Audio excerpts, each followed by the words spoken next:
नमस्कार मंडळी. अवधूत चिंतन श्री गुरुदेव दत्त श्री स्वामी समर्थ महाराज की जय. बघा, आजचा व्हिडिओ आपल्यासाठी खूप खास असणार आहे, कारण आज मार्गशीर्ष महिन्यातल्या शेवटच्या गुरुवार निमित्त आपण आजचा हा व्हिडिओ घेऊन आलेले आहोत. तर आता 18 डिसेंबर 2025 रोजी मार्गशीर्ष महिन्यातला हा शेवटचा गुरुवार आहे आणि वर्षभर आपण या गुरुवारची वाट बघत असतो आणि तो गुरुवार आपल्यासाठी खूप महत्त्वाचा असतो, कारण यावर्षी एकूण 4 गुरुवार आपल्या मार्गशीर्ष महिन्यामध्ये आलेले आहेत आणि त्यापैकी आपण 3 गुरुवारी छान अशी महामाता लक्ष्मीची पूजा केलेली आहे आणि छान असे पार पाडलेले आहेत. आता शेवटचा गुरुवार म्हटलं की माता लक्ष्मीच्या उद्यापनाचा दिवस असतो, व्रताचा दिवस असतो. बघा, या दिवशी आपल्याला काही विशेष सेवा करायच्या आहेत, काही गोष्टी, काही वास्तू उपाय आपल्याला आवर्जून करायचे आहेत. आता काय गोष्टी करायच्या आहेत तर ते आता आपण जाणून घेणार आहोत. बघा, त्यामुळे या दिवशी आपल्याला अशा गोष्टी अशा 5 गोष्टी चुकूनही करायच्या नाहीत किंवा त्याबाबत थोडीशी काळजी घ्यायची आहेत. आपण जर त्या गोष्टी चुकून केल्या तर आपल्याला त्या व्रताचं फळ हे मिळणार नाही. आणि बघा, आपण आपल्या जीवाच्या अंधकरणापासून अगदी श्रद्धेने, भक्तिभावाने उपवास वगैरे करत असतो, त्याबरोबरच इतर सगळं कामं सुद्धा करत असतो आणि थोड्याशा काही कारणामुळे जर त्याचं फळ आपल्याला प्राप्त होणार नसेल तर मग कुठेतरी चुकीचं आहे. म्हणून आवर्जून हा व्हिडिओ शेवटपर्यंत ऐका आणि कुठल्या त्या गोष्टी आहेत ज्या आपल्याला या दिवशी करायच्या नाहीत. चला तर मग सुरुवात करून घेऊया व्हिडिओला. आता त्यातली सगळ्यात पहिली आणि महत्त्वाची गोष्ट म्हणजे शेवटच्या गुरुवारी या वेळीमध्ये पूजा मांडायची. आता ती वेळ कुठली आहे तर बघा, 12 ते दीड म्हणजे या दिवशी दीड तासाचा राहुकाळ असतो. म्हणजे प्रत्येक दिवशी हा 1.5 तासाचा ठरलेला राहुकाळ असतो, कारण राहुकाळामध्ये आपल्याला कुठलीही सेवा करायची नसते. आता सेवा करायची नसते, त्यामुळे आपण त्या ठराविक राहुकाळामध्ये आपल्याला पूजा मांडायची नाही.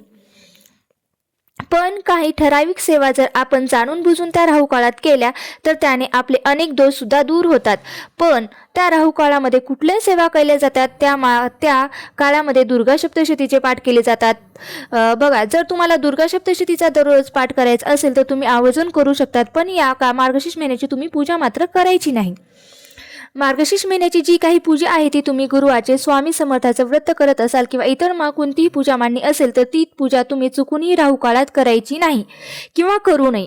आता प्रत्येक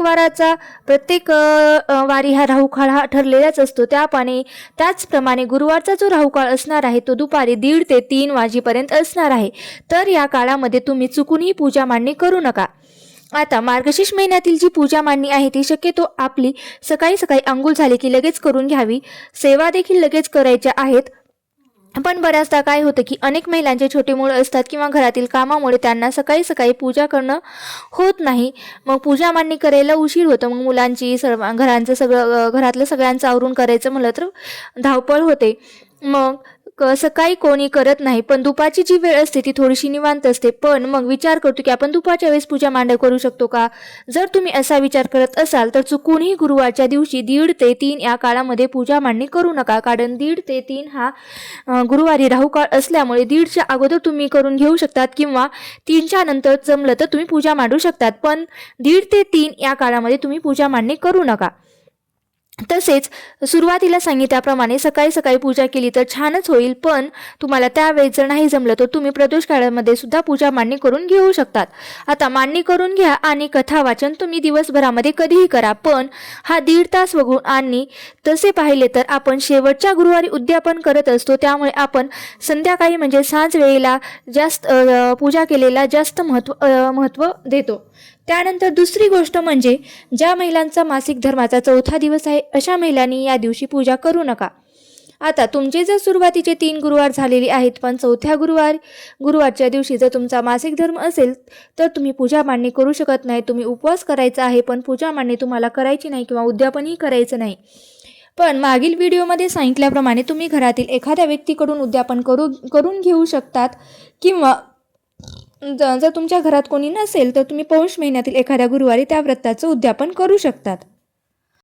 त्या दिवशी पूजा मांडणी करायची आहे. आता बऱ्याच जणांना हा नियम माहीत आहे, पण आता काहींचं म्हणणं असं असतं की 4थ्या दिवशी आपण जर डबल अंघोळ केली किंवा संध्याकाळच्या वेळेस जर अंघोळ करून मग पूजा मांडणी केली तर काय हरकत आहे, पण हे देखील चुकीचं आहे.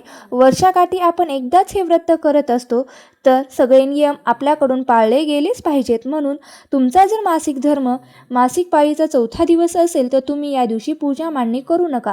आणि घरातल्या एखाद्या व्यक्तीकडून तुम्हाला पूजा मांडणी करून घ्यायची असेल तर तुम्ही त्यांच्याकडून करून घेऊ शकता आणि त्यांच्याकडून तुम्ही त्या व्रताचं उद्यापनसुद्धा करून घेऊ शकतात. जर तुम्हाला शक्यच नसेल तर आपल्याला पौष महिन्यातल्या पहिल्या गुरुवारी आपल्याला हे गुरुवारचं उद्यापन करायचं असतं. तर तशाच पद्धतीने तुम्ही करायचं आहे. अजूनही या संदर्भात काही जर प्रश्न असतील तर तुम्ही मला कमेंट बॉक्समध्ये विचारा, कारण उगीच पुन्हा ते सांगण्यापेक्षा मी मागील व्हिडिओमध्ये सविस्तर याबद्दल बोललेली आहे. या व्यतिरिक्त ज्यांचा या अगोदरचा एखादा गुरुवार गेला असेल तर त्यांनी देखील 4थ्या गुरुवारी उद्यापन करायचं आहे. आता त्यानंतरची तिसरी गोष्ट अशी आहे की ती म्हणजे तुम्ही मार्गशीर्ष महिन्यातलं जे व्रत आहे ते चुकूनही दुसऱ्यांच्या घरी सोडायचं नाही. आता हा नियम देखील अनेक महिलांना माहीत आहे. जे वर्षानुवर्ष हे व्रत करत आहेत त्यांना तर नक्कीच माहिती आहे, पण ज्यांनी नव्याने या व्रताला सुरुवात केलेली आहे मग त्यांना कुठून जेवणाचं आमंत्रण आलं तर चुकून जर त्यांच्याकडून हे व्रत भंग पावलं किंवा त्या ठिकाणी जर त्यांनी उपवास सोडला तर त्यांना त्या व्रताचं फळ मिळत नाही असं सुद्धा म्हटलं जातं. कारण आपण कुठलीही सेवा आराधना करतो, पूजा अर्चना करतो ती आपल्या घरी करत असतो. मग त्याचं जे व्रत आहे ते आपल्या घरीच आपल्याला सोडायचं असतं. म्हणून दुसऱ्याच्या घरी जर तुम्ही गेलात तर उपवासाचा एखादा पदार्थ दिला तर तुम्ही नक्कीच खाऊ शकतात. म्हणजे जसं की केळी वगैरे दूध तुम्हाला दिलं तर तुम्ही नक्कीच घ्या. पण तुम्हाला जेवणाचं आमंत्रण आलं असेल तर अगोदरच तुम्ही सांगा की तुमचं व्रत आहे आणि तुम्ही ते सोडू शकत नाही. अशा पद्धतीने तुम्ही एक विशेष काळजी घ्यायची आहे. मात्र तुम्ही तुमच्या घरी व्रत सोडल्यानंतर तुम्ही दुसऱ्यांच्या घरी सवासण म्हणून जेवायला जाऊ शकता. आता पुढची महत्त्वाची म्हणजे 4थी अशी महत्त्वाची गोष्ट आहे की जी तुम्ही स्वयंपाकघरामध्ये जो काही स्वयंपाक बनवणार आहेत तोच तुम्हाला नैवेद्य म्हणून त्याच अन्नाचा नैवेद्य म्हणून दाखवायचा आहे. मग वरण भात, चपाती, एखादी भाजी किंवा गोड पदार्थ आपण हे नक्कीच करतो, पण यामध्ये आपल्याला वरण भाताचा समावेश करायचा आहे. ही विशेष काळजी घ्यायची आहे. कोणतीही नैवेद्याचं ताट हे वरण भाताशिवाय पूर्ण होत नाही. शिवाय त्यावर तुळशीपत्र देखील आपल्याला एक नक्की ठेवायचं आहे. त्या गोष्टीची सुद्धा आपल्याला काळजी घ्यायची आहे. आता हा एक खूप महत्त्वाचा नियम आहे. जर अजूनही तुम्ही पाळलेला नसेल तर तुम्ही आवर्जून या दिवशी हा नियम पाळा. आणि कधीही नैवेद्यामध्ये अशा प्रकारच्या नैवेद्य म्हणजेच वरण भाताशिवाय नैवेद्य किंवा तुळशीपत्राशिवाय नैवेद्य दाखवू नका. त्याचबरोबर देवीला खिरीचा नैवेद्य हा खूप प्रिय आहे. या दिवशी तुम्हाला देवीला खिरीचा नैवेद्य हा अर्पण करायचा आहे. दुसरा कुठलाही स्वयंपाक तुम्ही करू शकता, पण वरण आणि भात आपल्याला बनवायचेच आहेत. ही विशेष काळजी तुम्हाला गुरुवारी घ्यायची आहे. आता त्यानंतर आपण जे माता लक्ष्मीचं नारळ ठेवत असतो ना तो आपल्याला फोडायचा नाही. आता अर्थात आपण गुरुवारची पूजा मांडणी जी आहे ती दुसऱ्या दिवशी म्हणजे शुक्रवारच्या दिवशी उचलत असतो, पण तरीही दुसऱ्या दिवशी नारळ वगैरे उचलल्यानंतर ते काही ठिकाणी फोडला जातो. तर बघा, नारळ हे आपण लक्ष्मीचं स्वरूप ठेवलेलं असतो, म्हणून हा नारळ आपल्याला फोडायचा नाही. प्रसाद म्हणून देखील तुम्हाला खायचा नाही.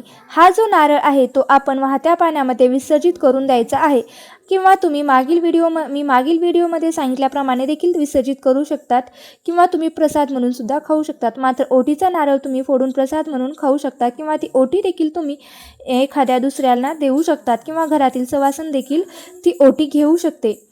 तसेच बघा, मार्गशीर्ष महिन्यातील शेवटच्या गुरुवारी महिला हळदी कुंकवाचा कार्यक्रम करून लक्ष्मीच्या स्वरूपातील स्त्रीचा आदर करतात आणि 4थ्या गुरुवारी देखील आपल्याला इतर गुरुवारप्रमाणेच पूजेची व्यवस्थित अशी मांडणी करून घ्यायची आहे.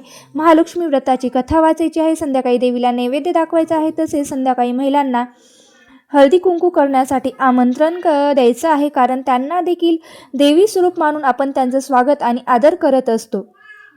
सुवासिनींना देवी स्वरूप समजून त्यांची पूजा करायची असते. सुवासिनींना फळे द्यावी, तसेच फूल, गजरा, महालक्ष्मी व्रताची पुस्तक, एखादी भेटवस्तू द्यावी, त्याची ओटी भरावी आणि त्यांना भावपूर्ण नमस्कार करावा. तसेच महिलांना जर उपवास असेल तर त्यांना दूध द्यावे किंवा तुम्ही सुवासिनींना भोजन देखील देऊ शकतात. पण शक्य नसेल तर एक जरी सुवासिनीला किंवा कुमारिकेला तुम्ही घरी बोलवलं तरी सुद्धा चालते. या मार्गशीर्ष महिन्यातील शेवटच्या गुरुवारी कन्यापूजन देखील केले जाते. ज्यांना शक्य असेल त्यांनी जरूर हे कन्यापूजन करू शकतात. त्याचबरोबर मार्गशीर्ष महिना हा दानासाठी खूप शुभ मानला जातो. जर तुम्ही मार्गशीर्ष महिन्यामध्ये काहीही दान केलं नसेल तर शक्य झाल्यास ब्राह्मणांना सीधा वस्त्र आणि दक्षिणा देऊन तुम्ही नमस्कार करा. यामुळे केलेल्या दानाचं आपल्याला दुप्पट पटीने फळ हे प्राप्त होतं.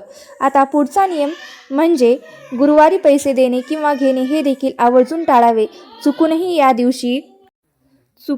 या दिवशी कोणाला उधार पैसे देऊ नका किंवा कोणाकडून घेऊ नका. तसेच या दिवशी चुकूनसुद्धा सकाळी उशिरा उठू नये. शक्य असल्यास ब्रह्ममुहूर्तावर उठून तुम्हाला स्नान करायचे आहे. त्याचबरोबर या दिवशी मार्गशीर्ष महिन्यातील गुरुवारी तुम्हाला रागवलेल्या किंवा अशांत मनाने पूजा करू नये. पूजा शांत आणि एकाग्र मनाने करावी, तरच या पूजेचं फळ आपल्याला प्राप्त होत असतं. आता संध्याकाळी मीठ आणि दूध हे या दिवशी चुकूनही कोणाला द्यायचं नाही.